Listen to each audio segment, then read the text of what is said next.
Assalamualaikum warahmatullahi wabarakatuh, rekan-rekan arsitek, perencana, dan para akademisi. Selamat datang kembali di kanal ini. Kali ini, kita akan membahas tentang konsep arsitektur Islam pada pasar tradisional. Mari kita mulai perjalanan intelektual ini.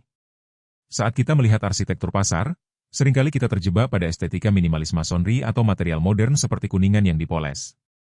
Namun, pasar tradisional dalam Islam jauh melampaui sekadar transaksi ekonomi. Ia adalah sebuah simpul adab, kejujuran, dan keterhubungan komunitas. Perhatikan sistem skylight geometris girih yang menyaring cahaya. Itu adalah simbol bahwa setiap aktivitas di bawahnya harus dinaungi oleh cahaya kebenaran. Sebagaimana Allah Ta'ala berfirman dalam surah Al-Baqarah ayat 275, yang artinya padahal Allah Ta'ala telah menghalalkan jual beli dan mengharamkan riba. Inilah landasan kita, di mana arsitektur harus menjadi pengingat visual akan batas antara yang halal dan haram. Lantas, bagaimana kita melihat perbedaan mendasar antara pasar modern yang kita kenal sekarang dengan konsep pasar sebagai ruang adab? Mari kita lihat pergeseran paradigmanya. Di layar ini, kita melihat kontras yang tajam. Di satu sisi, kacamata modern memandang pasar sebagai mesin ekonomi dengan fokus tunggal pada margin keuntungan maksimal. Sifat ruangnya cenderung anonim dan terprivatisasi, di mana interaksi hanya bersifat transaksional murni. Sebaliknya, dalam kacamata Islam, pasar adalah ruang adab. Fokusnya adalah mencari keberkahan dan distribusi yang adil. Ruang ini harus memiliki genius loci, yaitu sebuah memori sosial yang kolektif. Di sini, pasar menjadi tempat tarbiyah atau pendidikan akhlak. Ingatlah hadis riwayat Muslim, barang siapa menipu, ia bukan dari golongan kami. Arsitektur harus mampu meminimalisir peluang terjadinya penipuan tersebut. Keadilan ini tidak lahir dari ruang kosong. Ia membutuhkan fondasi normatif yang kuat. Selanjutnya, mari kita bedah 3 pilar utama etika pasar. Sebagai arsitek dan perencana, kita harus sepakat bahwa etika mendahului estetika. Pilar pertama adalah tarodhi atau kesaling ridhoan, yaitu ketika transaksi harus berbasis persetujuan tanpa manipulasi kelangkaan. Kedua adalah transparansi. Desain pasar harus memungkinkan keterbukaan informasi produk, tidak boleh ada sudut gelap yang menyembunyikan cacat barang. Ketiga adalah presisi, di mana integritas takaran adalah amanah publik. Prinsip ini ditegaskan dalam surah An-Nisa ayat 29, janganlah kamu saling memakan harta sesamamu dengan jalan yang batil, kecuali dengan jalan perniagaan yang berlaku dengan suka sama suka. Jika desain kita tidak mendukung kejujuran, maka kita telah gagal sebagai arsitek peradaban. Lalu, bagaimana pasar ini berintegrasi dengan ekologi kota muslim secara keseluruhan? Selanjutnya, mari kita lihat keterkaitannya dengan institusi lain. Kota muslim historis dibangun di atas 3 simpul utama yang saling mengunci. Pertama, Masjid Jami, sebagai pusat distribusi spiritual. Kedua, madrasah sebagai pusat distribusi pengetahuan. Dan ketiga, bazar atau souk atau pasar sebagai pusat distribusi barang dan adab. Pasar bukan sekadar tempat pertukaran komoditas, melainkan arena transmisi norma komunitas.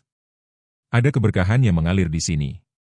Sebagaimana hadis riwayat Bukhari dan Muslim menyatakan bahwa jika penjual dan pembeli jujur, transaksi mereka diberkahi. Jadi, saat kita merancang pasar, kita sebenarnya sedang merancang sistem saraf kota yang menghubungkan raga dengan jiwa. Sekarang, mari kita masuk ke detail teknis. Bagaimana dimensi arsitektural dapat menjadi mediator adab ini? Arsitektur harus bekerja secara aktif. Lihatlah konsep koridor teduh. Penggunaan kanopi dan bukaan silang bukan hanya untuk kenyamanan iklim, tapi untuk mencegah ketergesa-gesaan yang memicu emosi. Kemudian ada ambang atau threshold. Transisi spasial yang jelas memberi jeda bagi pengunjung untuk menyapa pedagang dengan santun sebelum menawar. Dan yang terpenting adalah keterlihatan secukupnya. Desain terbuka mencegah asimetri informasi dan monopoli. Surah Al-Mutaffifin ayat 1-3 dengan keras memperingatkan orang-orang yang curang dalam takaran. Arsitektur yang transparan secara visual membantu menegakkan keadilan ini secara spasial. Selain aspek horizontal, ada ritme spiritual yang harus hadir dalam denyut nadi pasar. Mari kita bahas keterhubungan ekonomi dengan ukhrawi. Pasar tradisional tidak boleh membuat kita lupa pada akhirat. Orientasi sirkulasi atau walkability harus mengalir secara alami menuju kiblat dan gerbang Masjid Jami. Penting bagi kita untuk menyediakan infrastruktur ibadah, seperti fasilitas wudhu dan musola yang terintegrasi rapi di area niaga.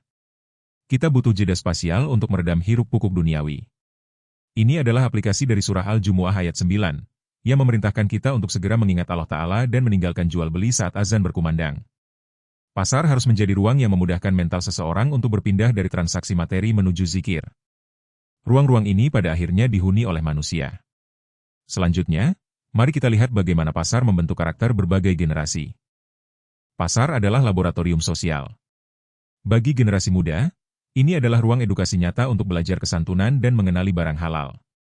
Bagi pedagang, pasar adalah wadah melatih kesabaran dan menjaga amanah di tengah godaan materi. Kita juga harus menghidupkan kembali tradisi salam. Mengambil teladan dari Ibnu Umar radhiyallahu anhu, yang pergi ke pasar hanya untuk menebarkan salam. Pasar yang inklusif dan egaliter akan mencairkan stratifikasi sosial melalui sapaan. Arsitektur yang menyediakan banyak titik perjumpaan atau social nodes akan mempermudah terciptanya budaya salam ini. Dari interaksi sosial ini, lahirlah resiliensi ekonomi yang luar biasa. Bagaimana ekonomi akar rumput bertahan di tengah badai krisis? Ekonomi akar rumput itu sangat resilient. Ini adalah trust-based economy, di mana reputasi sosial menggantikan regulasi formal yang kaku. Jaringan kecil yang saling menopang ini jauh lebih tahan banting terhadap guncangan ekonomi makro daripada korporasi raksasa. Arsitektur pasar tradisional harus mencegah dominasi kapital besar yang bisa menyingkirkan pedagang keluarga.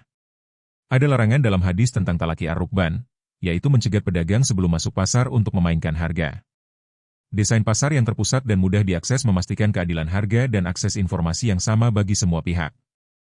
Selanjutnya, apakah pasar tradisional berarti kuno? Tentu tidak. Mari kita bicara tentang masa depan dan modernisasi berbasis akhlak. Kita harus membawa pasar tradisional ke masa depan dengan konsep Smart City. Penggunaan Internet of Things, IoT, bisa kita terapkan untuk sensor sirkulasi udara dan cahaya alami tanpa merusak nuansa tradisional. Pembayaran nirtunai dapat meningkatkan transparansi dan presisi transaksi, meminimalisir kesalahan hitung. Selain itu, infrastruktur walkability yang ramah lansia dan difabel akan mencegah gentrifikasi dan memastikan warga lokal tetap berdaya. Ingat hadis riwayat Muslim bahwa agama adalah nasihat atau ketulusan. Teknologi harus digunakan secara tulus untuk melayani kemanusiaan, bukan sekadar gaya hidup. Untuk merangkum semuanya, mari kita lihat bagaimana ketiga aspek utama ini saling mengunci dalam sebuah sistem yang utuh.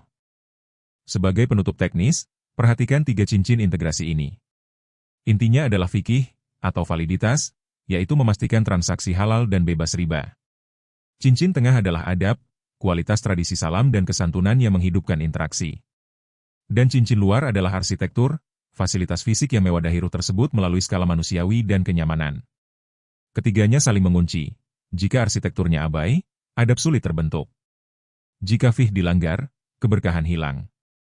Sebagaimana surah Al-Baqarah ayat 168 mengingatkan kita untuk makan dari yang halal dan baik, thayyib, di bumi ini. Sampailah kita di penghujung paparan. Apa agenda peradaban kita ke depan? Rekan-rekan sekalian, menata pasar tradisional bukanlah bentuk romantisme masa lalu. Ini adalah agenda untuk mencetak masyarakat yang jujur, beradab, dan tangguh. Mari kita hidupkan kembali pasar-pasar kita. Rancang dengan kejeniusan arsitektur mutakhir, kelola dengan ketegasan syariah, dan hadirkan kelembutan adab. Jadikan setiap belanja kita sebagai bentuk silaturahmi. Sebagaimana hadis riwayat Tobroni, sebaik-baik manusia adalah yang paling bermanfaat bagi manusia lainnya. Kita berharap diskusi ini memicu ide-ide baru bagi proyek-proyek kita selanjutnya. Terima kasih atas perhatiannya. Wassalamualaikum warahmatullahi wabarakatuh.